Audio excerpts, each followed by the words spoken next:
जुलाई 20, 1975 एलनटाउन Pennsylvania में एक लड़की का जन्म हुआ।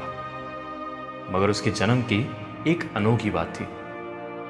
वो ये थी कि वो लड़की बिना फिब्युला बोन्स के पैदा हुई थी। फिब्युला बोन्स पैरों की एक अहम हड्डी होती है, तो जाहिर सी बात है कि उनका ना होना पैरों में जान ना होने के बराबर होती है।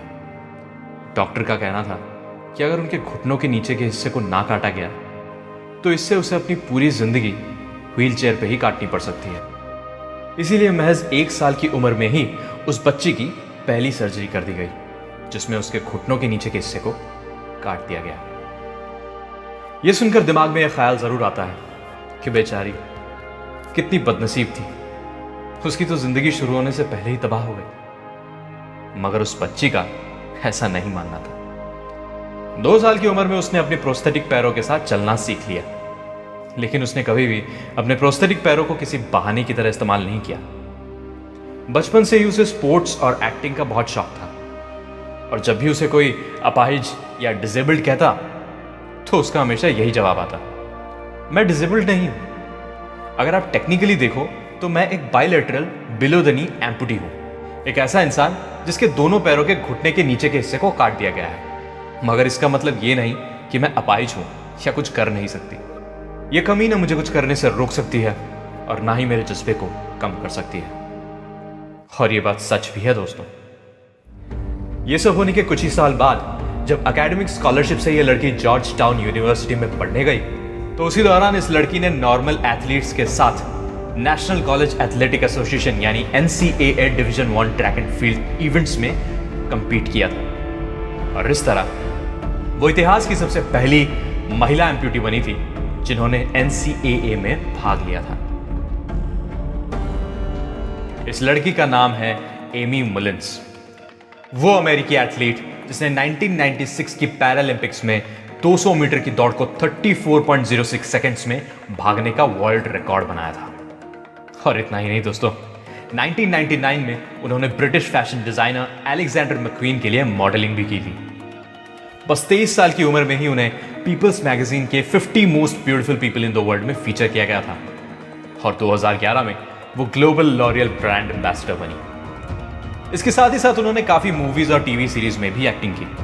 आज वो एक अमेरिकन एथलीट, एक एक्ट्रेस और एक मॉडल के नाम से फेमस है। दोस्तों, क्या आप जानते हैं कि यह सब पॉसिबल क्यों हुआ?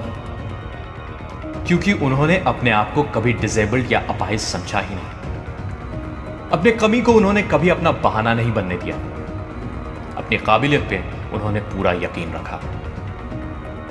दोस्तों, आजकल हम जरा जरा सी बात पे हार मान जाते हैं, जरा जरा सी मुश्किल आने पे बहाने मारने लगते हैं। अरे मैं तो इसलिए नहीं कर पाया क्योंकि ये प्रॉब्लम हो गई थी, मेरी जिंदगी में ये कमी आ गई थी, तकदीर खराब हो गई थी। दोस्तों, तकदीर एक लिफ्ट की तरह है जिसका कोई गारंटी नहीं कि उसका दरवाजा कब खुलेगा या बंद होगा, और अगर खुला भी तो आपको उसमें जाने की जगह मिलेगी या नहीं। मगर दोस्तों, लिफ्ट चाहे खुला हो या बंद, सीढ़ियों का रास्ता हमेशा खुला होता है, और मेहनत इसी सीढ़ी का नाम है।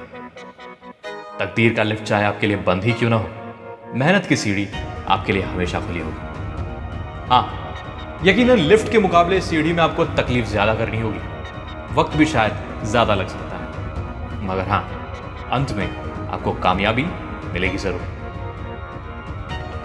एक ऐसी लड़की जिसकी तकदीर में शायद ढंग से चलना भी नहीं लिखा था, उसने पैरालंपिक्स की दौड़ में वर्ल्ड रिकॉर्ड बनाया। अपने जुनून से नामुमकिन को मुमकिन कर दिखाया। वो कर दिखाया जो शायद एक नॉर्मल चलता फिरता इंसान भी ना कर पाए। अपनी मेहनत से, अपने जुनून से उसने अपनी तकदीर को बदल डाला। तो दोस्तों, यह आप पर है कि आप अपनी तकदीर के खुलने का इंतजार करें, और अगर ना खुले तो जिंदगी भर उसे कोसते रहें, या फिर मेहनत की सीढ़ी पकड़कर धीरे धीरे अपनी मंजिल की तरफ बढ़ना शुरू करें। फैसला आपका है।